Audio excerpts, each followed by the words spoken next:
Je suis entré et j'ai vu ma famille sur le canapé, mon mari, ma mère, mon fils et ma propre sœur. Qu'est-ce qui ne va pas, ai-je demandé, craignant le pire. Maman, assieds-toi, a dit mon fils. Tu dois accepter une nouvelle réalité. Tu n'es plus celle qui commande dans cette famille. Tante Brenda. Elle rend papa plus heureux maintenant, j'étais furieuse.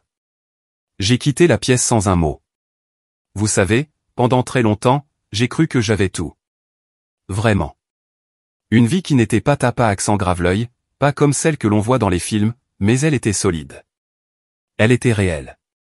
C'était le genre de vie que l'on construit morceau par morceau, jour après jour, jusqu'à ce que l'on regarde autour de soi et que l'on se dise, ça y est. C'est bien. J'avais un mari, Russell, avec qui j'étais depuis 30 ans. 30 ans. Nous nous sommes rencontrés à l'université, deux jeunes avec plus de rêves que de raisons, et nous avons bâti une vie ensemble à partir de rien. D'un minuscule appartement plein de courants d'air avec des meubles dépareillés à une maison confortable en banlieue avec un fils, Léo, qui était la lumière absolue et incontestée de mon monde. J'étais cette femme, cette mère, celle qui se souvenait de chaque anniversaire, de chaque réunion parents-professeurs, de chaque rendez-vous chez le médecin. J'étais la gardienne du rythme de notre famille. Je savais que Russell aimait son café avec exactement un sucre et demi, qu'il ne pouvait pas dormir sans son oreiller usé préféré. J'étais celle qui s'assurait que ses chemises préférées étaient toujours propres et repassées pour ses voyages d'affaires, celle qui pouvait préparer le gratin de macaroni préféré de Léo de mémoire, celui avec la chapelure gratinée sur le dessus, juste comme il l'aimait. Ma vie était une tapisserie tissée de ces petits actes d'amour quotidiens. Et je la chérissais. C'était ma raison d'être. Je croyais sincèrement que cette fondation de confiance et d'histoire commune était indestructible.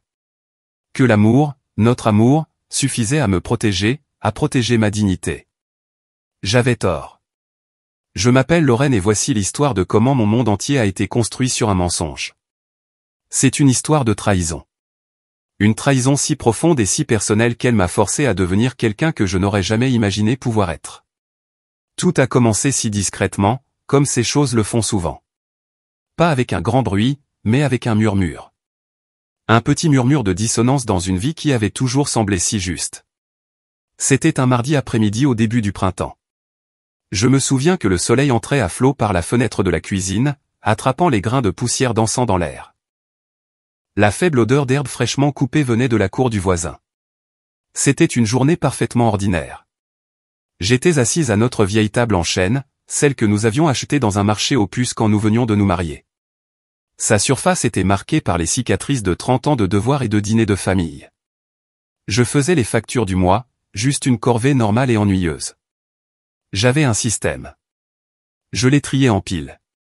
Services publics, hypothèques, cartes de crédit, et je les payais une par une. En ouvrant le relevé de notre carte de crédit commune, mes yeux ont parcouru la liste des dépenses. L'épicerie, la station-service, les nouveaux crampons de foot de Léo, et puis un article qui m'a fait marquer une pause. 250 $. L'hôtel Grand Regency. J'ai froncé les sourcils en tapotant le papier. Le Grand Regency était un hôtel chic du centre-ville, le genre d'endroit que les gens utilisent pour des escapades romantiques ou de grandes conférences d'entreprise. Nous n'y étions pas allés. Je me serais souvenu d'une nuit à 250 $ au Grand Regency. J'ai repensé au mois dernier, visualisant le calendrier dans ma tête. Il n'y avait rien. Pas d'anniversaire, pas d'occasion spéciale, juste le rythme régulier et prévisible de nos vies. Quand Russell est rentré ce soir-là, l'odeur de pain à l'ail remplissant déjà la maison, j'ai décidé d'en parler. Je ne voulais pas être accusatrice. Je voulais juste une explication. J'ai attendu après le dîner, après que nous ayons débarrassé les assiettes et que Léo soit monté dans sa chambre pour faire ses devoirs.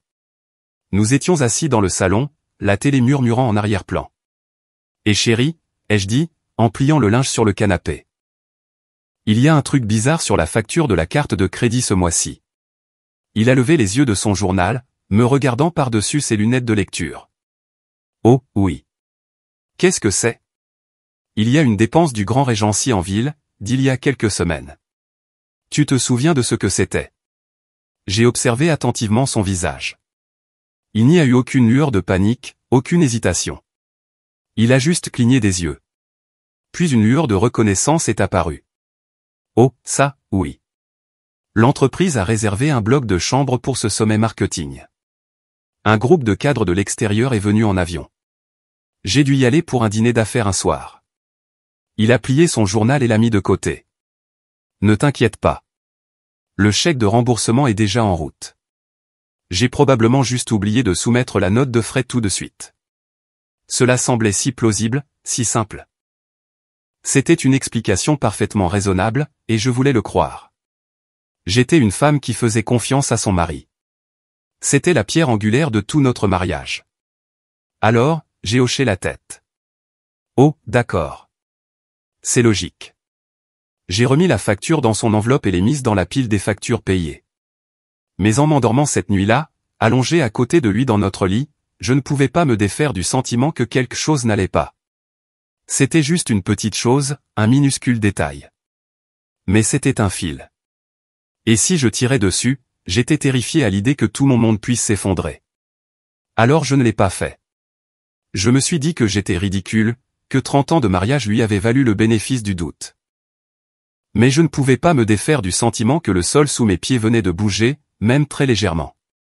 Cette petite graine de doute a commencé à grandir au cours des mois suivants, arrosée par de petits moments étranges qui ne collaient tout simplement pas. Ma sœur Brenda a commencé à venir plus souvent, ce qui, en apparence, aurait dû être une chose merveilleuse. Nous étions sœurs, avec seulement 2 ans d'écart, et nous avions toujours été proches. Du moins, c'est ce que je pensais. Mais ces visites ont commencé à sembler différentes. Elle se présentait toujours en semaine, généralement un mercredi, quand elle savait que Léo était à l'école et que j'étais à mon travail à temps partiel à la bibliothèque locale. Je suis rentré plus tôt un jour, mon service se terminant de manière inattendue, pour trouver sa voiture dans l'allée. En entrant, je les ai trouvés, elle et Russell, dans la cuisine, appuyés contre le comptoir, riant intimement devant une bouteille de vin à moitié vide. L'air était empreint d'une sorte de familiarité confortable qui semblait exclusive, comme une blague privée dont je ne faisais pas partie. Ils ont tous les deux sursauté un peu quand je suis entré, leur sourire se figeant une fraction de seconde avant de devenir excessivement vif, excessivement accueillant. Lorraine a gazouillé Brenda en se précipitant pour me serrer dans ses bras. Je suis juste passé voir si tu avais de la farine en plus pour la vente de gâteaux. Russell et moi, on s'est mis à discuter. Oui, a ajouté Russell, faisant tourner le vin dans son verre. Brenda me racontait justement l'histoire la plus drôle à propos de son voisin. Tu viens de la manquer. J'ai forcé un sourire, l'étreinte me semblant raide et étrange. Oh, eh bien, la farine est dans le garde-manger, tu le sais. Mais l'excuse semblait mince, fragile, et la façon dont il se regardait quand il pensait que je ne regardais pas. C'était un regard qui passait entre qui était plus que celui d'un beau-frère et d'une belle-sœur. Puis il y a eu les appels téléphoniques. Russell avait toujours été un peu attaché à son téléphone, mais maintenant c'était comme une extension de sa main. Il était constamment dessus, souriant et envoyant des SMS. Mais dès que j'entrais dans la pièce, il verrouillait rapidement l'écran et le posait face contre table. Juste un truc de travail, marmonnait-il si je demandais. Une fois, son téléphone a vibré tard dans la nuit après que nous nous soyons couchés. Il l'a attrapé sur la table de nuit si vite que j'ai à peine vu l'écran s'allumer. Il est sorti du lit et est allé dans la salle de bain pour prendre l'appel, fermant doucement la porte derrière lui. Je suis resté allongé dans le noir, fixant le plafond, l'estomac noué. Notre propre mère, Beverly, semblait être dans le coup aussi, à sa manière subtile et manipulatrice.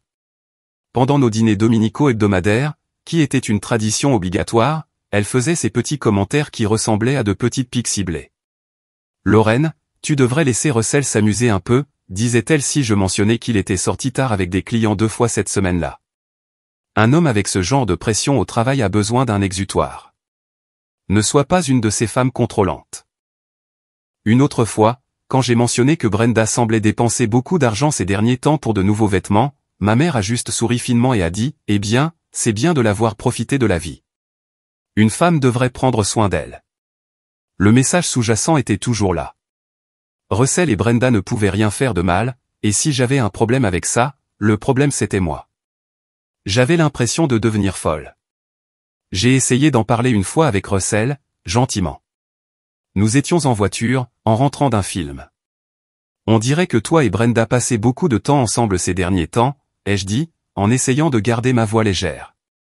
Il m'a jeté un regard de pure indignation. C'est ta sœur, Lorraine. Tu es en train de dire que je ne peux pas être ami avec ma propre belle-sœur? Mon Dieu, tu deviens paranoïaque en vieillissant. La conversation était terminée. J'étais la paranoïaque, celle qui manquait de confiance, la contrôlante. Ils étaient si unis, un mur solide de déni qui me faisait douter de ma propre santé mentale. J'ai commencé à prendre du recul, à observer depuis la ligne de touche, me sentant comme une étrangère dans ma propre maison. Je préparais toujours le gratin de macaroni et repassais les chemises, mais la joie avait disparu. Ce n'était que du mouvement, une routine vide que j'accomplissais pendant qu'une tempête se préparait en moi.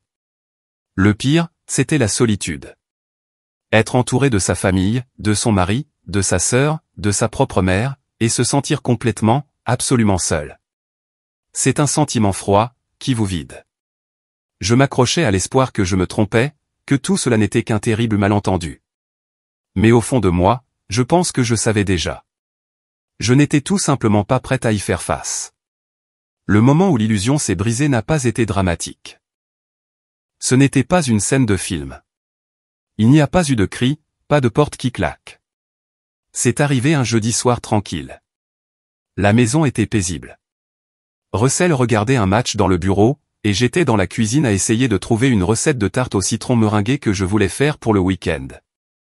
Mon vieux livre de recettes tombait en morceaux, alors j'ai décidé de la chercher en ligne. Léo était dans le salon en train de faire son projet d'histoire sur ma tablette. Notre vieil ordinateur de bureau avait finalement rendu l'âme quelques semaines auparavant. Et, mon chéri, ai-je appelé. Je peux emprunter ma tablette quelques minutes?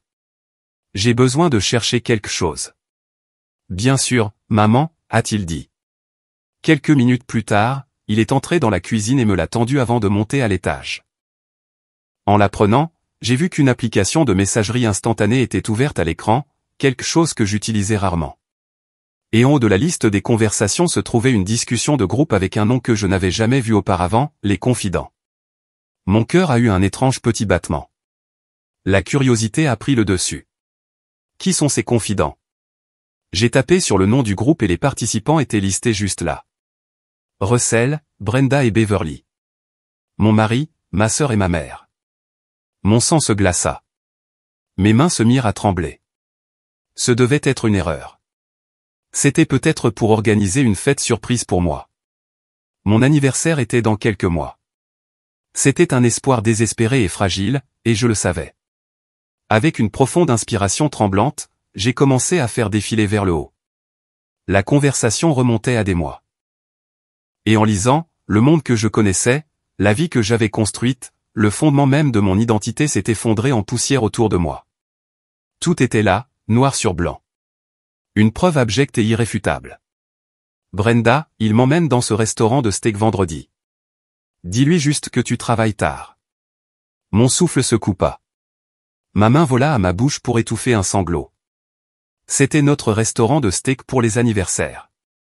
L'endroit où Russell m'avait demandé en mariage 31 ans auparavant. Un endroit que je pensais sacré pour nous. Russell, fait. Elle ne se doutera de rien. Elle est trop occupée à organiser la fête d'anniversaire de Léo pour remarquer quoi que ce soit. Une vague de nausées m'a submergé. J'avais passé des semaines à organiser cette fête, veillant tard pour faire des décorations à la main, voulant que chaque détail soit parfait pour mon fils, pendant qu'il utilisait mon amour pour notre enfant comme couverture pour ses sordides petites aventures. Je me sentais étourdi. J'ai dû m'asseoir à la table de la cuisine, l'écran de la tablette brillant de trahison. J'ai continué à faire défiler, les yeux brûlants, me forçant à absorber chaque mot empoisonné. Il se moquait d'un pull que je lui avais acheté pour Noël. Il se moquait de mes goûts en matière de film. Il riait d'une fois où j'avais eu un pneu crevé et où j'avais dû l'appeler à l'aide, un souvenir que je pensais être un doux exemple de lui étant mon héros. Pour eux, c'était une blague sur mon incompétence. Et puis le message qui m'a brisé, celui qui a remué le couteau dans la plaie. C'était de ma propre mère. Beverly, faites juste attention, vous deux. On ne peut pas la laisser découvrir avant d'avoir sécurisé l'héritage de la succession de votre père. Une fois que ce sera réglé et que nous aurons le contrôle du trust, elle n'aura d'autre choix que d'accepter la nouvelle réalité. Héritage. Mon père, décédé 2 ans plus tôt, avait été un homme prudent et prospère. Il m'avait laissé une somme importante ainsi que la maison entièrement payée dans laquelle nous vivions, qui était dans notre famille depuis des générations. Il ne me trahissait pas seulement émotionnellement. Il complotait activement pour voler ma sécurité financière, mon héritage de mon père. Ce n'était pas une erreur passionnelle. C'était une conspiration froide et calculée. À ce moment-là, assise dans la faible lumière de ma cuisine autrefois heureuse, l'ancienne Lorraine, la Lorraine confiante, aimante et indulgente est morte. Elle s'est évaporée, laissant derrière elle quelque chose de froid, de dur et de tranchant. Le chagrin était immense, un poids physique sur ma poitrine qui rendait la respiration difficile. Mais en dessous, un sentiment différent commençait à couver. C'était de la rage, une rage pure et nette qui a consumé la confusion et le doute de soi. Ils me prenaient pour une bonne poire. Ils allaient découvrir ce qui arrive quand on pousse quelqu'un trop loin. Les jours qui ont suivi ont été un flou de torpeur calculée. Je me déplaçais dans ma vie comme un fantôme, une actrice jouant le rôle de moi-même. J'accomplissais mes tâches avec une précision glaçante. Je préparais le petit déjeuner, le cliquetis de l'argenterie sonnant anormalement fort dans la cuisine silencieuse. Je préparais le déjeuner de Léo, un petit mot glissé à l'intérieur comme toujours. Mon écriture était la seule chose qui ne semblait pas être un mensonge. Je disais au revoir à Russell le matin avec un baiser, le contact de mes lèvres sur sa joue ayant le goût de la cendre. Un geste fantôme d'une vie qui n'était plus réelle. Mais à l'intérieur, j'étais une personne différente. Mon esprit, qui était autrefois rempli de listes de courses et de rappels de réunions de parents d'élèves, était maintenant un tourbillon de planification, de reconstitution de l'étendue réelle de leur tromperie. La rage était une sourde rumeur constante sous la surface, une fournaise qui me faisait avancer. La confirmation finale et brutale est venue de la seule personne qui n'a jamais eu l'intention de me blesser, mon fils. Le dernier clou dans le cercueil de la famille que je croyais connaître. C'était un samedi matin, quelques jours après avoir découvert la discussion de groupe. Le temps était magnifique, une de ces parfaites journées d'automne. Nous étions dans le jardin en train de planter de nouveaux bulbes de tulipes pour le printemps. C'était un rituel que nous avions, une petite tradition. Léo creusait dans la terre, le visage barbouillé et sérieux alors qu'il plaçait soigneusement un bulbe dans le trou qu'il avait fait. Soudain, il a levé les yeux vers moi avec ses grands yeux innocents, de la même couleur que les miens, et a dit « Maman, pourquoi papa joue-t-il au jeu secret de lutte avec tante Brenda ?» Je me suis figé, la petite truelle tombant de ma main et atterrissant avec un bruit sourd sur l'herbe. Ma voix, quand je l'ai retrouvée, n'était qu'un murmure tendu. « Quoi ? Quel jeu, mon chéri ? » Tu sais, a-t-il dit d'un ton neutre, comme s'il parlait d'un dessin animé. Celui auquel il joue dans ta chambre quand tu es au travail. Ils ferment la porte et me disent de ne pas faire de bruit parce que c'est un jeu pour les grands. Tante Brenda dit, c'est notre petit secret. J'ai eu l'impression que mon cœur avait été arraché de ma poitrine et piétiné dans la terre. Il n'avait pas seulement fait ça dans mon dos. Il l'avait fait dans ma maison, dans mon lit, avec mon enfant à quelques pièces de là. Ils avaient empoisonné le sanctuaire de ma maison et tenté d'empoisonner l'innocence de mon fils, le transformant en un complice involontaire de leur sordide liaison. Puis il a ajouté le dernier détail dévastateur. Tante Brenda m'a acheté cette nouvelle console Super Laser 5000. Tu sais, elle a dit que c'était un cadeau pour avoir si bien gardé les secrets. L'audace, la cruauté purement calculée était à couper le souffle. Elle avait utilisé un jouet pour soudoyer mon fils et le faire taire, pour en faire un co-conspirateur. C'en était trop. C'était le point de non-retour. Le chagrin et le choc se sont durcis en une détermination dure comme le diamant. J'avais besoin de plus que leur message. J'avais besoin de preuves que personne, ni un juge, ni un avocat, ni un autre membre de la famille, ne pourrait jamais nier. J'avais besoin de le voir de mes propres yeux. Cet après-midi-là, pendant que Russell jouait au golf et que Brenda était soi-disant à un cours de yoga, j'ai conduit jusqu'à un magasin d'électronique de l'autre côté de la ville. J'ai marché dans les allées de gadgets élégants et de téléviseurs géants, les mains tremblant légèrement, me sentant comme une espionne dans un film de série B. J'ai finalement trouvé ce que je cherchais dans une section intitulée « Sécurité domestique », une minuscule caméra à détecteur de mouvement habilement déguisée en chargeur USB. Elle était assez petite pour être complètement invisible lorsqu'elle était branchée sur la prise murale à côté de ma table de chevet, une prise qui avait une vue directe et claire sur mon lit conjugal. L'acheter me semblait clandestin et sale. J'ai payé en espèces, le cœur battant alors que le jeune vendeur m'encaissait, m'attendant à moitié à ce qu'il me demande pourquoi j'en avais besoin. Il ne l'a pas fait, bien sûr. C'était juste un jeune qui faisait son travail. L'installer a été l'une des choses les plus difficiles que j'ai jamais eu à faire.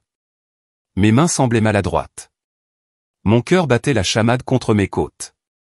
Chaque partie de moi criait que c'était mal, que je ne devrais pas avoir à espionner dans ma propre maison. C'était le genre de choses qui arrivaient aux autres dans les émissions de télévision de l'après-midi. Mais la femme que je devenais savait que c'était nécessaire. Il ne s'agissait plus de sauver mon mariage. Il s'agissait de survie. Il s'agissait de rassembler les armes dont j'aurais besoin pour la guerre qui s'annonçait. Je n'ai pas eu à attendre longtemps. Le lendemain même était un mercredi, le jour habituel de Brenda pour passer. J'ai dit à Russell que je prenais un service supplémentaire à la bibliothèque, un mensonge qui a glissé de ma langue avec une facilité terrifiante. J'avais besoin d'un alibi, d'une raison d'être absente pendant des heures. Au lieu d'aller à la bibliothèque, j'ai conduit jusqu'à un café quelconque à des kilomètres de chez moi, dans une ville où personne ne me connaîtrait. J'ai choisi une petite table dans le coin arrière, j'ai commandé un café que je n'ai jamais eu l'intention de boire et j'ai ouvert mon ordinateur portable. Mes mains étaient moites de sueur lorsque j'ai connecté mon téléphone au flux en direct de la caméra. Et puis j'ai attendu. Pendant 2 heures, je suis resté assise là, faisant semblant de lire, l'estomac noué. Puis, à 14h15, mon téléphone a vibré avec une alerte de détection de mouvement. Mon souffle s'est coupé dans ma gorge et j'ai regardé. J'ai regardé ma sœur, Brenda, entrer dans ma maison avec une clé que je ne savais pas qu'elle avait. J'ai regardé mon mari l'accueillir dans le hall, non pas avec une accolade amicale, mais avec un baiser profond et passionné qui a semblé durer une éternité. J'ai regardé pendant qu'il se dirigeait, en riant, son bras autour de sa taille, vers ma chambre. Ma chambre. J'aurais dû l'éteindre. J'aurais dû jeter mon ordinateur portable contre le mur, mais je ne pouvais pas. Je suis resté assise là, dans un café public avec de la musique joyeuse en arrière-plan, et je me suis forcé à être témoin de la profanation complète et totale de ma vie. Je les ai regardés sur mon lit, le lit où j'avais dormi pendant 30 ans, le lit où mon fils avait été conçu, le lit où j'avais pleuré jusqu'à m'endormir ces dernières semaines.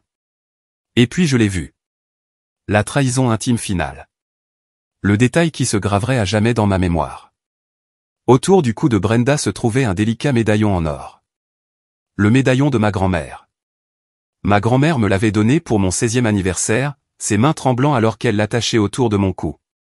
Il avait disparu il y a des années, et j'avais eu le cœur brisé, cherchant dans la maison pendant des semaines, supposant que je l'avais perdu pour toujours. J'ai regardé, figé, Russell prendre le médaillon entre ses doigts. Il l'a ouvert, révélant les minuscules photos délavées de mes parents le jour de leur mariage à l'intérieur, et il l'a embrassé doucement juste avant d'embrasser ma sœur. Il avait volé un morceau de mon histoire, un morceau de mon âme, et le lui avait donné comme un trophée. Je n'ai pas crié. Je n'ai pas pleuré. Un calme étrange et glacial s'est installé en moi. C'était le calme de la certitude absolue. Il n'y avait plus de doute, plus de questions. Il n'y avait que la vérité froide et dure. J'ai tendu une main ferme et j'ai cliqué sur enregistrer. J'ai laissé la caméra tourner encore 10 minutes, capturant plus qu'assez de preuves indéniables. Puis j'ai sauvegardé le fichier vidéo sur un disque cloud sécurisé et sur une clé USB séparée. J'ai rangé mon ordinateur portable. Je suis sorti de ce café, laissant une tasse de café pleine et froide sur la table. La femme qui était entrée là quelques heures plus tôt avait disparu pour toujours. À sa place se trouvait une femme avec une mission. Ils m'avaient traité comme une idiote. Ils avaient ri à mes dépens. Maintenant, ils allaient voir de quoi leur idiote était vraiment capable. La partie était lancée et j'allais gagner. Le lendemain matin, j'ai appelé la bibliothèque pour me porter malade. Je leur ai dit que j'avais une terrible migraine, ce qui n'était pas entièrement un mensonge. La pression derrière mes yeux était immense. Mais au lieu de rester au lit, je me suis habillé avec le plus beau tailleur que je possédais, un ensemble gris anthracite que je réservais habituellement pour les mariages ou les funérailles. Cela semblait approprié. C'était, après tout, les funérailles de mon mariage. J'ai conduit jusqu'à la ville. Ma destination était un grand bâtiment de verre avec les noms d'un prestigieux cabinet d'avocats gravés en or sur la porte. J'avais passé toute la nuit à faire des recherches, alimentées par le café et la rage, à la recherche de la meilleure et de la plus impitoyable avocate en divorce que je pouvais trouver. Son nom était Madame Evelyn Davis, et sa réputation la précédait. Les critiques en ligne la surnommaient « le requin ». Ils disaient qu'elle était brillante, implacable, et ne faisait pas de prisonnier. Elle était exactement ce dont j'avais besoin. Je me suis assise dans la salle d'attente luxueuse et silencieuse de son bureau, me sentant petite et déplacée parmi les fauteuils en cuir coûteux et l'art moderne. Mais quand elle s'est approchée pour me saluer, une grande femme imposante dans la cinquantaine, avec des yeux vifs et un tailleur encore plus vif, j'ai senti une lueur de force. Elle n'a pas offert de fausse sympathie. Elle m'a juste serré la main fermement et m'a conduite dans son bureau. Son bureau surplombait toute la ville, une vue de pouvoir et de contrôle. Je me suis assise en face d'elle à un bureau en acajou poli, avec la ligne d'horizon de la ville derrière elle. Alors, Madame Albright, dit-elle, sa voix nette et claire. Votre appel était urgent. Dites-moi ce qui se passe. Je n'ai pas pleuré. Je ne suis pas devenue hystérique. Le temps des larmes était révolu. J'ai calmement ouvert mon sac à main, sorti une petite clé USB sans étiquette, et l'ai fait glisser sur son bureau. Avant de dire quoi que ce soit, ai-je dit, ma voix plus stable que je ne l'aurais cru.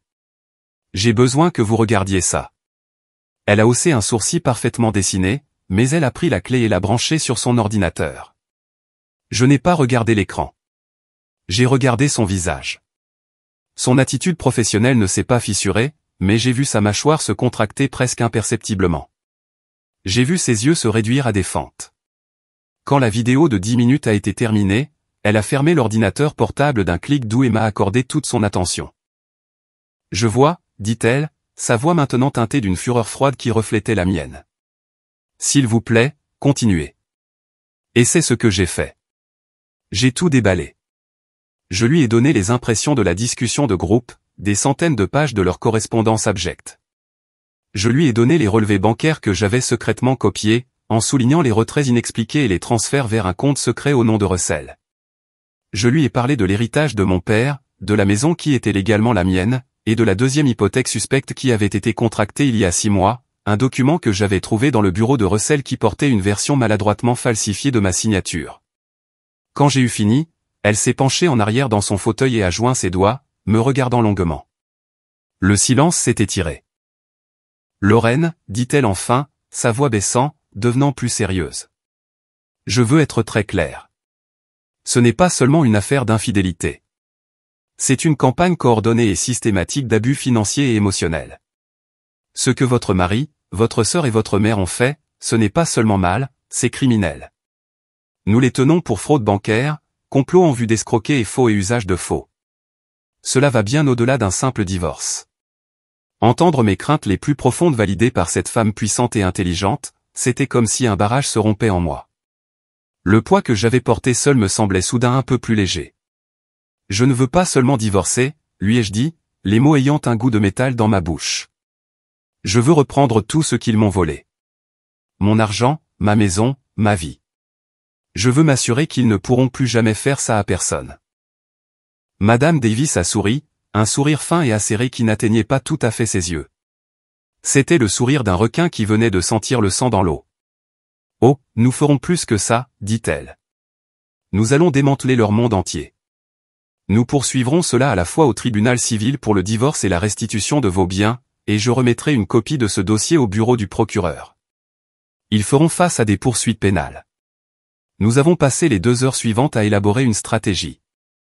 C'était une attaque sur 2 fronts. Le premier front était juridique et silencieux. Madame Davis et son équipe commenceraient le processus de gel des avoirs et de préparation d'une montagne de documents juridiques qui leur tomberait dessus comme une avalanche. Le deuxième front était le mien. Je lui ai dit que je ne pouvais pas simplement laisser cela se jouer dans les salles d'audience. J'avais besoin de les affronter. J'avais besoin de voir l'expression de leur visage lorsque leur monde secret parfait s'effondrerait. Et je connaissais l'endroit parfait pour le faire. Notre famille avait une tradition, un grand dîner dominical chez ma mère chaque mois. C'était leur scène, l'endroit où Beverly jouait la matriarche bienveillante, et où ils renforçaient tous leur toile de mensonges. C'était censé être la semaine suivante. Ce serait leur dernier souper. Ce serait moi qui servirais la justice, et ce serait un plat qui se mange froid. Madame Davis, après un moment de réflexion, a accepté. Une confrontation publique avec des témoins rendrait leur dénégation au tribunal d'autant plus difficile. Pendant la semaine qui a suivi, je suis devenue la plus grande actrice de ma vie. Je suis rentrée à la maison et j'ai joué le rôle de l'épouse heureuse et inconsciente. Ce fut la performance la plus atrocement difficile de ma vie. J'ai souri quand Russell est entré. J'ai préparé son dîner préféré, un rôti de bœuf. Je lui ai demandé comment s'était passée sa journée et j'ai écouté ses mensonges avec une expression sereine et intéressée sur mon visage. À l'intérieur, j'étais un ressort de rage tendue et plein d'anticipation. Mais en surface, j'étais un lac placide. Partager un lit avec lui était le pire. Allongé là dans le noir, sentant la chaleur de son corps à côté du mien, un corps qui avait été avec ma sœur quelques jours auparavant.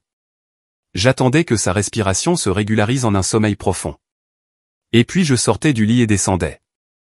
Je m'asseyais dans la cuisine sombre avec mon ordinateur portable, passant en revue les preuves encore et encore, nourrissant ma rage, renforçant ma détermination. J'étais comme un général planifiant une bataille, mémorisant chaque détail de la faiblesse de l'ennemi.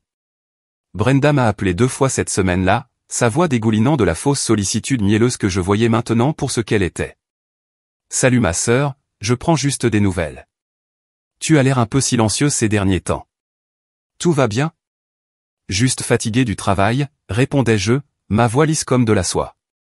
Mais j'ai hâte au dîner de dimanche. Ce sera bien d'être tous ensemble. Moi aussi, a-t-elle gazouillé, inconsciente. Je fais mon fameux crumble aux pommes pour le dessert. L'ironie était si épaisse que j'aurais pu m'étouffer. Le plan pour le dîner était simple mais dévastateur. Madame Davis m'avait aidé à préparer 4 paquets. Chacun était une épaisse enveloppe en manille et à l'intérieur de chacun se trouvait une collection de leurs crimes, adaptés au destinataire.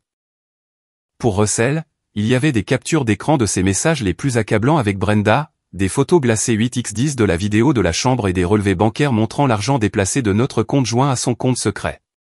Pour Brenda, il y avait ses propres messages incriminants, la preuve de ses dépenses somptueuses et une copie de l'acte de propriété de ma maison montrant le prêt frauduleux contracté. Et pour ma mère, Beverly, il y avait ses messages orchestrant toute l'affaire, en particulier les parties concernant mon héritage et le fonds d'études que mon père avait mis en place pour Léo, qu'ils avaient systématiquement vidé. La 4e enveloppe était pour le mari de Brenda, Dal. C'était la plus fine, mais la plus brutale. Elle ne contenait que ce qu'il avait besoin de savoir. La preuve de la liaison et du vol des économies pour les études de leur fils. Le jour du dîner, je me suis assuré que Léo avait une soirée pyjama organisée chez son meilleur ami. Je l'ai déposé cet après-midi-là avec un câlin qui a duré un peu plus longtemps que d'habitude. Je t'aime plus que tout au monde. Tu le sais, n'est-ce pas, ai-je murmuré dans ses cheveux. Il a juste souri, m'a dit que j'étais bizarre et est parti en courant pour jouer avec son ami.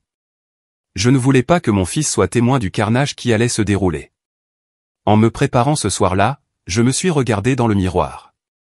La femme qui me regardait était différente. La douceur autour de ses yeux avait disparu, remplacée par une lueur d'acier. La ride de souci perpétuel entre mes sourcils s'était lissée, remplacée par un air de détermination sombre.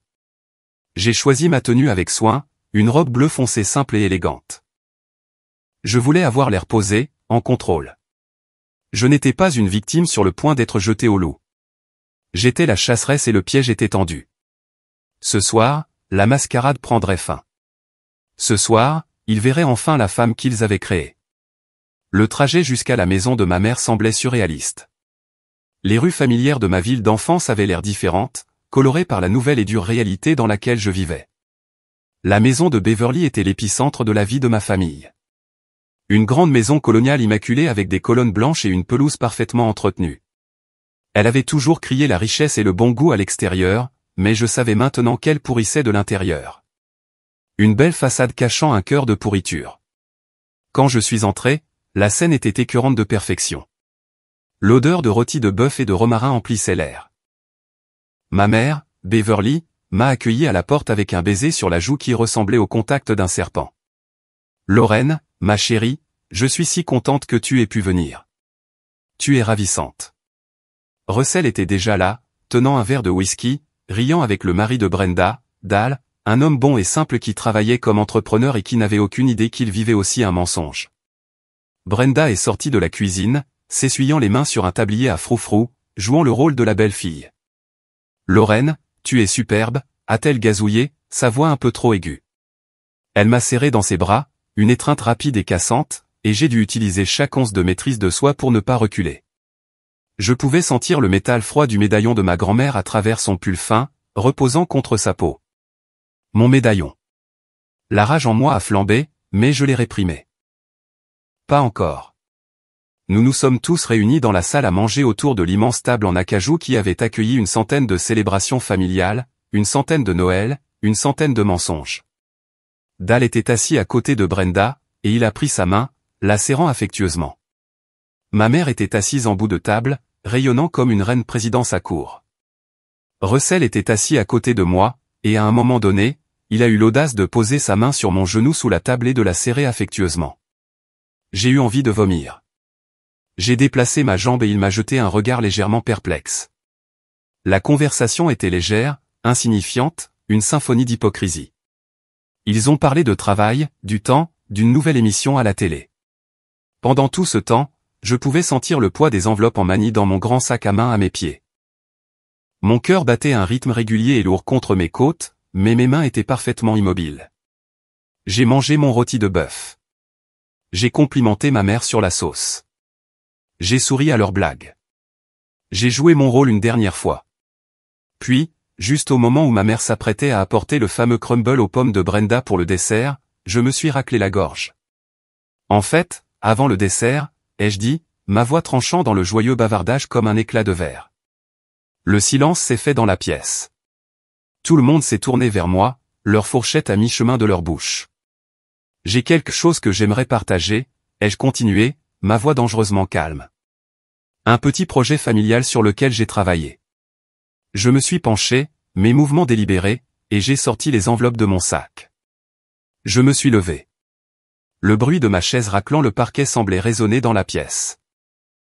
J'ai fait le tour de la table, une faucheuse délivrant son jugement.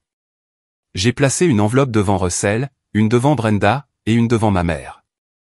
Beverly a regardé l'épaisse enveloppe marron, ses yeux se plissant. Lorraine, qu'est-ce que c'est? Une sorte de blague? Allez-y, ai-je dit, ma voix aussi froide et plate qu'un lac gelé. Ouvrez-les. Le bruit du papier déchiré était assourdissant dans la pièce silencieuse. Je me tenais au bout de la table et j'observais leurs visages un par un. J'ai vu le sourire suffisant de Russell vaciller alors qu'il sortait la première page, une capture d'écran de lui et Brenda s'embrassant dans mon hall.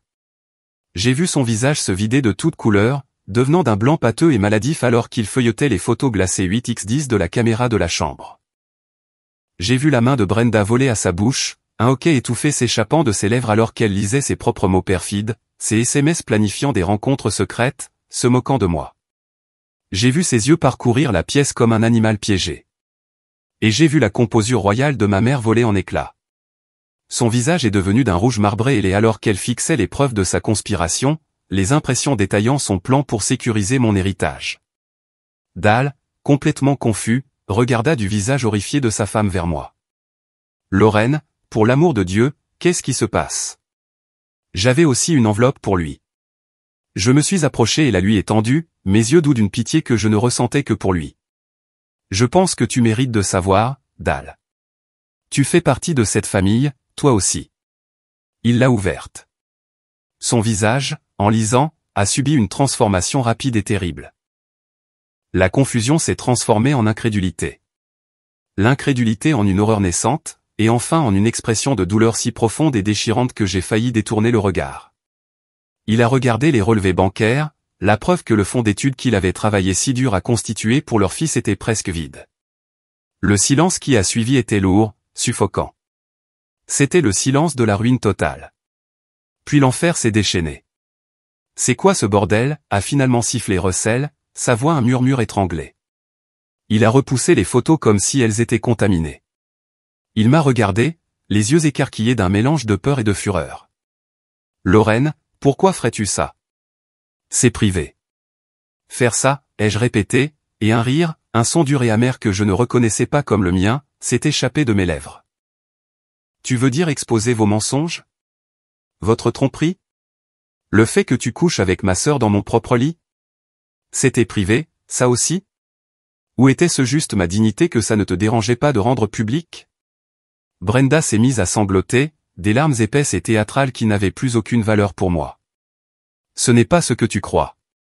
Tu déformes tout. Nous nous réconfortions mutuellement. Tu as été si distante dernièrement. Distante, ai-je rétorqué, ma voix s'élevant. J'ai été distante? Ou étais-je simplement occupé à gérer notre maison, à élever notre fils, et à gérer la vie que vous étiez si occupé à faire exploser dans mon dos? Et est-ce que je déforme ces relevés bancaires, Brenda, ai-je pointé un doigt tremblant vers les papiers? Est-ce que je déforme le prêt frauduleux que toi et maman avez contracté sur ma maison? La maison que mon père m'a laissée. C'est alors que Dal a finalement parlé. Il a brandi une seule feuille de papier, sa main tremblant violemment. Il a regardé Brenda, sa voix se brisant d'une douleur terrible à voir. Le fonds d'études. Brenda, tu as pris l'argent que nous avons économisé pour l'avenir de Michael. Pour ses études? Brenda le fixait, son visage un masque de culpabilité, incapable de parler. Tu m'as dit que le marché était en baisse, a-t-il murmuré, la réalisation l'envahissant. Tu m'as menti pendant des mois. Ma mère, Beverly, a finalement retrouvé sa voix. Elle a frappé la table de sa main, l'argenterie cliquetant. Comment oses-tu, a-t-elle hurlé, son visage déformé par la rage, pointant un doigt orné de bijoux vers moi. Tu viens chez moi un dimanche et tu essaies de déchirer cette famille. Après tout ce que nous avons fait pour toi. Tout ce que vous avez fait pour moi, ai-je dit, m'approchant d'elle, ma voix basse et dangereuse. Tu veux dire tout ce que vous m'avez fait. Vous avez comploté avec eux. Vous avez encouragé ça. Toi, ma propre mère, tu les as aidés à planifier comment voler mon héritage. Espèce de petite sorcière ingrate, a-t-elle craché, son masque de sophistication disparu, révélant le visage hideux en dessous. Russell méritait d'être heureux. Brenda méritait d'être heureuse. Tu es toujours si ennuyeuse, si prévisible. Toujours à jouer la martyre. Tu aurais dû être reconnaissante qu'il soit resté avec toi aussi longtemps. Ces mots étaient destinés à me blesser, et ils l'ont fait. Mais ils ont aussi fait autre chose. Ils ont coupé le tout dernier fil de tout amour ou obligation que je ressentais encore pour elle. Elle n'était pas ma mère.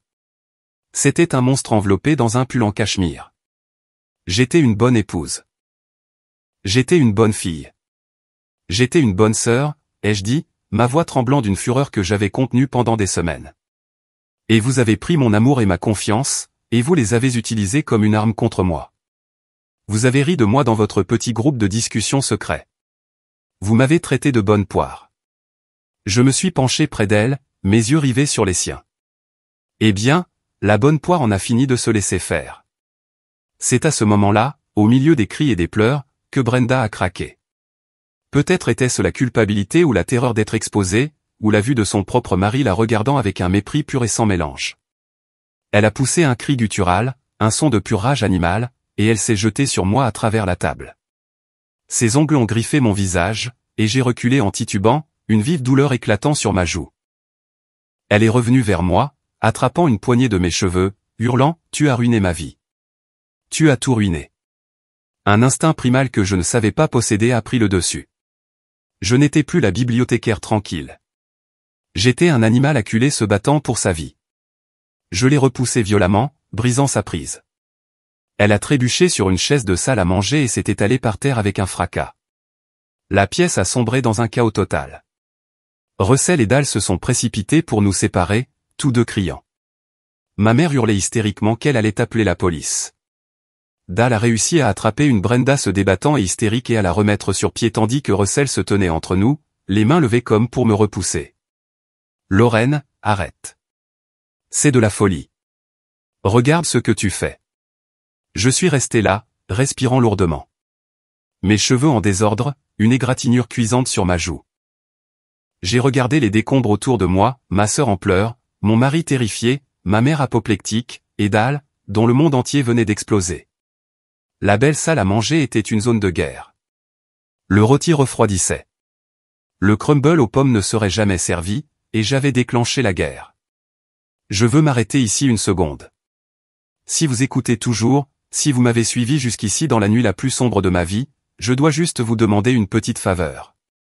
S'il vous plaît, aidez-moi en aimant cette vidéo et en commentant le chiffre ainsi dessous. De cette façon, je saurai que vous m'avez donné un j'aime et je saurai que vous êtes ici avec moi dans ce voyage. Entendre ce qui va suivre n'est pas facile, mais votre soutien compte énormément pour moi et me donne la force de continuer. S'il vous plaît, commentez avec le chiffre 1, puis écoutez le reste de mon histoire. Dans le silence retentissant qui a suivi la bagarre, le seul son était les sanglots rauques de Brenda. Ma mère a été la première à se ressaisir. Elle a cherché son téléphone en tâtonnant, ses mains tremblant de rage. Ça suffit. J'appelle la police. Je te fais arrêter pour agression. Je t'ai vu la pousser. Je l'ai juste regardée. Je ne ressentais rien, aucune peur, aucune panique, juste une certitude froide et claire. J'avais 10 longueurs d'avance sur eux. Vas-y, maman, ai-je dit, ma voix calme. Appelle-les. Je suis sûr qu'ils seront très intéressés par cette enveloppe ici. J'ai ramassé son paquet de preuves sur la table et je l'ai agité doucement. Il y a tout. Le complot en vue de commettre une fraude, les signatures falsifiées sur les documents de prêt. La fraude électronique est un délit fédéral. Tu sais, j'ai eu une conversation très intéressante avec mon avocate, Madame Davis. Elle a été très claire sur les ramifications légales potentielles. Je suis sûr que le procureur se régalera avec votre discussion de groupe exclusivement familiale. Je risque une tape sur les doigts pour ce soir, pour m'être défendu. Mais vous trois, vous risquez la prison. J'ai vu la couleur quitter son visage. Sa main tenant le téléphone s'est lentement abaissée. Le mot « avocate » avait fait mouche. Elle savait que je la tenais. Ils étaient tous piégés dans la toile qu'ils avaient si soigneusement tissée pour moi. Je me suis redressé et j'ai remis ma robe en place. J'ai ressenti un étrange sentiment de pouvoir, de clarté. Pour la première fois de ma vie, j'étais celle qui contrôlait. Je les ai regardés chacun leur tour, ma voix ne laissant aucune place à la discussion. Voici ce qui va se passer, ai-je commencé, m'adressant à la pièce comme une PDG lors d'une OPA hostile. Russell, mon avocate te signifiera les papiers du divorce demain matin à ton bureau. Ne prends pas la peine de revenir à la maison. J'ai déjà fait changer les serrures cet après-midi pendant que tu étais ici. Sa bouche s'ouvrit et se referma comme un poisson. Tu ne peux pas faire ça. La moitié de tout ça est à moi. En fait, non, ai-je dit froidement. La maison faisait partie de mon héritage. Et quant à nos autres actifs, Madame Davis a déjà déposé une requête d'urgence pour les faire geler, en attendant l'enquête sur les fonds importants que tu as détournés de nos comptes joints. Tu auras de la chance si tu repars avec tes clubs de golf. Je me suis tourné vers ma sœur, qui était maintenant soutenue par Dal, me regardant avec une haine pure dans ses yeux rougis.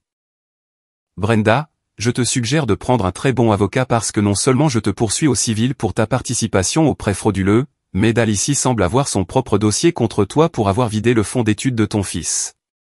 Dal a juste hoché la tête, engourdi, tenant sa femme à bout de bras comme si elle était du poison. Et ce médaillon autour de ton cou, ai-je ajouté, ma voix dégoulinant de glace. C'était un cadeau de ma grand-mère. Je m'attends à ce que tu me le rendes. Finalement, je me suis tourné vers ma mère. Elle semblait diminuer, vaincue. Et toi, ai-je dit, ma voix baissant jusqu'à un murmure. Tu ne reverras plus jamais ton petit-fils. Tu ne l'appelleras pas. Tu ne lui enverras pas de cadeau. Il ne fera pas partie de ton monde toxique. Tu es morte pour lui et tu es morte pour moi. Tu as fait ton choix. Je n'ai pas attendu de réponse.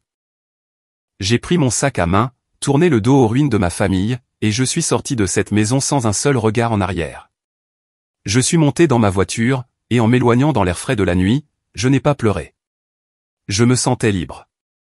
La guerre ne faisait que commencer, mais j'avais déjà remporté la bataille la plus importante. Je m'étais retrouvé. Les semaines qui ont suivi ont été un tourbillon de procédures judiciaires. Madame Davis était, en un mot, magnifique. Elle était un général, et j'étais son soldat. Nous avions des appels quotidiens. Nous nous rencontrions dans son bureau pour passer en revue la stratégie. Elle a déposé des injonctions, des ordonnances restrictives et des requêtes à une vitesse vertigineuse. Ma mère, Russell et Brenda ont engagé un avocat qui a essayé de me dépeindre comme une femme instable et vengeresse. Mais la montagne de preuves que j'avais était irréfutable. La vidéo, les SMS, les relevés bancaires, la signature falsifiée confirmée par un expert en écriture. Il racontait une histoire qu'aucun avocat ne pouvait déformer. Dal, fidèle à sa parole, a demandé le divorce de Brenda. Il a fini par être mon plus fort allié. Il a fourni ses propres dossiers financiers, qui ont révélé encore plus de tromperies de Brenda. Il s'est avéré qu'elle le volait depuis des années, finançant un style de vie somptueux de virées shopping secrètes et de journées au spa avec Russell, tout en disant à Dal qu'ils avaient un budget serré. Il a déménagé de leur maison et s'est battu pour obtenir la garde exclusive de leur fils, et il l'a obtenue. J'ai ressenti une profonde tristesse pour lui. Il était une autre victime innocente de leur guerre égoïste. Nous avons parlé au téléphone quelques fois, deux survivants du même naufrage, nous offrant un soutien discret. Les retombées financières pour eux ont été catastrophiques. Le tribunal a gelé leurs avoirs en attendant l'enquête pour fraude. La réputation de Beverly dans son cercle de la haute société a été détruite lorsque la nouvelle s'est répandue. Russell a été renvoyé de son poste de cadre bien rémunéré lorsque le conseil d'administration de son entreprise a appris qu'il faisait l'objet d'une enquête pour fraude. Il s'avère qu'ils ont une clause d'éthique stricte et n'ont pas apprécié la mauvaise presse. Il était en passe d'obtenir une énorme promotion, mais maintenant il était inemployable. Ils ont tout perdu parce qu'ils étaient avides. Ils voulaient ce qui était à moi. Et en essayant de le prendre, ils ont perdu tout ce qui était à eux. La bataille pour la garde de Léo a été la partie la plus difficile. C'était le seul front où j'ai ressenti une vraie peur. Russell et ma mère ont essayé d'utiliser la bagarre du dîner contre moi, affirmant que j'étais une mère violente et inapte. Leur avocat l'a mentionné lors d'une déposition, une longue et épuisante réunion dans une salle de conférence stérile. Madame Albright, a ricané leur avocat. Est-il vrai que vous avez agressé physiquement votre sœur? Avant que je puisse répondre, Madame Davis a fait glisser un document sur la table. Il est vrai que ma cliente s'est défendue après avoir été physiquement attaquée. Mais peut-être seriez-vous plus intéressé par ceci. Leur message texte entre vos clients daté de la semaine précédant le dîner, dans lesquels ils discutent explicitement d'un plan pour provoquer ma cliente à une explosion qu'ils pourraient ensuite utiliser contre elle dans une procédure de divorce. Le visage de l'avocat adverse est devenu pâle en lisant. Le juge, lorsque nous l'avons présenté lors d'une audience à huis clos, a été consterné. J'ai obtenu la garde exclusive de Léo. Russell n'a été autorisé qu'à des visites surveillées 2 fois par mois dans un lieu neutre. Le rapport du superviseur de leur première visite disait tout. Russell a passé l'heure à essayer de convaincre Léo que j'étais la méchante, que j'avais brisé la famille. Léo, mon garçon intelligent et perspicace, a juste regardé son père et a dit « C'est toi qui as joué au jeu secret avec tante Brenda. Maman n'a rien fait de mal. » Après cela, les visites de Russell sont devenues plus courtes et moins fréquentes. Il ne pouvait pas faire face à la vérité dans les yeux de son propre fils. Les batailles juridiques étant pour la plupart réglées, je savais que Léo et moi ne pouvions pas rester dans cette ville. La maison n'était plus un foyer. C'était une scène de crime remplie des fantômes d'une vie qui avait été un mensonge. Les tribunaux avaient confirmé que la maison était uniquement la mienne, faisant partie de mon héritage, et avaient ordonné à Russell et Beverly de rembourser le prêt frauduleux. J'ai décidé de la vendre. J'ai engagé un agent immobilier et organisé une vente de succession. J'ai vendu les meubles coûteux qu'ils avaient achetés avec mon argent. J'ai vendu la porcelaine de luxe que nous n'utilisions jamais. J'ai regardé des étrangers parcourir les pièces de ma vie, fouillant dans les restes. C'était douloureux, mais c'était aussi libérateur. Je n'ai emballé que ce qui comptait vraiment. Des boîtes de photos, les dessins d'enfance de Léo, les livres de cuisine de ma grand-mère et les quelques souvenirs qui n'étaient pas souillés par leurs mensonges. Le jour où le camion de déménagement est arrivé, j'ai fait un dernier tour dans la maison vide. Les pièces résonnaient de silence. J'ai ressenti un pincement de tristesse pour la femme qui avait été si heureuse ici, si béatement inconsciente. Mais je ne regrettais pas de partir. Je fermais un chapitre.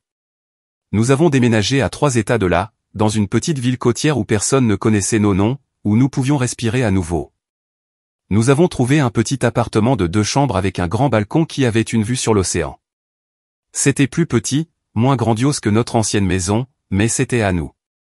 C'était honnête. Les premiers mois ont été difficiles. Le silence était la chose la plus bruyante. Il y avait des jours où je m'asseyais simplement sur le sol de notre nouveau salon, entouré de boîtes, et je ressentais une vague de chagrin si profonde qu'elle me coupait le souffle. Je ne pleurais pas seulement mon mariage. Je pleurais ma sœur, ma mère, toute la famille que je croyais avoir. J'ai dû apprendre à être seul.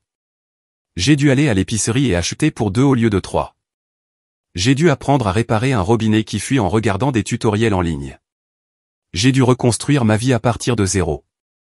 Pas seulement pour moi, mais pour Léo. Nous avons commencé petit. Nous avons trouvé une nouvelle école pour lui. Et après un début difficile, il a commencé à se faire des amis. J'ai trouvé un travail à temps partiel dans la charmante petite librairie de la ville, entouré de l'odeur réconfortante du vieux papier et des nouvelles histoires. Nous faisions de longues promenades sur la plage après l'école, regardant les vagues s'écraser contre le rivage, laissant l'air salin emporter les souvenirs. Nous avons commencé de nouvelles traditions. Le vendredi soir, c'était pizza et film, blottis sur le canapé sous une couverture chaude. Le dimanche matin, c'était pour faire des crêpes ensemble, mettant de la farine partout dans la cuisine. Lentement, péniblement, nous avons commencé à construire une nouvelle vie, une nouvelle définition de la famille, basée non pas sur des mensonges, mais sur le lien simple et indestructible entre une mère et son fils. Le dernier chapitre juridique s'est clos environ 1 an après notre déménagement. Le divorce a été finalisé. Le tribunal m'a accordé un règlement important, récupérant la quasi-totalité de l'argent qu'ils avaient volé au fil des ans de mon héritage et de nos économies communes. L'affaire pénale s'est également conclue. Face à des preuves accablantes, Beverly et Brenda ont accepté un plaidé coupable pour éviter la prison. Elles ont reçu de lourdes amendes, des travaux d'intérêt général et une longue période de probation. J'ai appris par un lointain cousin qui a appelé pour prendre de mes nouvelles que ma mère avait dû vendre sa grande et belle maison pour payer les frais de justice. Brenda travaillait comme caissière dans une épicerie. Russell, incapable de trouver du travail dans son domaine, vivait dans un appartement bon marché à 1 heure de là, noyé sous les dettes. L'univers a une drôle de façon d'équilibrer les comptes. Un jour, une lettre inattendue est arrivée, réexpédiée de mon ancienne adresse. C'était de Russell. Elle était longue, 10 pages, manuscrite, décousue et tachée de ce qui semblait être des larmes. Elle était pleine d'apitoiement sur soi. Il disait qu'il était désolé, qu'il avait fait une terrible erreur, que moi et Léo lui manquions tous les jours. Il accusait Brenda de l'avoir séduit.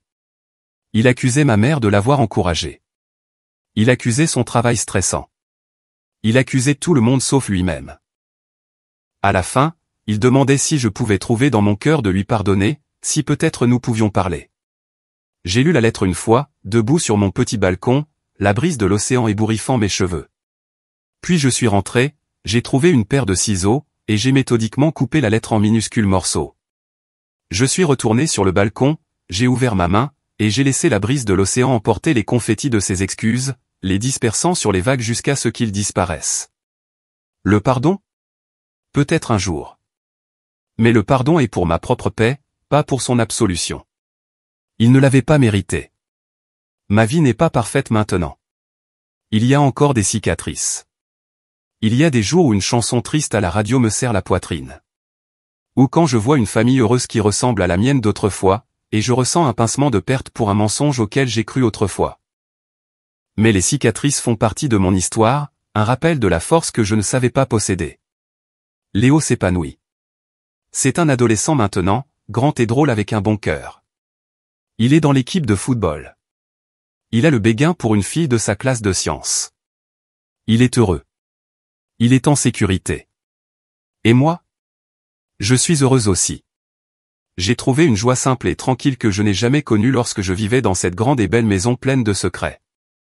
J'ai des amis du club de lecture de la boutique. Je suis un cours de poterie. J'apprends à être juste Lorraine, pas la femme ou la fille de quelqu'un, mais ma propre personne. Parfois, quand je suis à la librairie, un client entre à la recherche d'une histoire avec une fin heureuse. Je souris toujours parce que j'ai enfin la mienne. Ce n'est pas une fin de conte de fées, pas celle que j'aurais écrite pour moi-même il y a toutes ces années, mais c'est une vraie. C'est l'histoire d'une femme qui a été poussée à bout et qui a découvert qu'elle pouvait voler. Merci de m'avoir écouté. Merci d'avoir été là avec moi. Si mon histoire vous a touché de quelque manière que ce soit, si elle vous a fait vous sentir moins seul ou vous a donné un peu de force, veuillez la partager avec quelqu'un qui pourrait avoir besoin de l'entendre. On ne sait jamais la vie de qui on peut toucher. Prenez soin de vous et ne laissez jamais personne vous faire sentir que vous êtes moins que ce que vous êtes. Vous êtes plus fort que vous ne le pensez.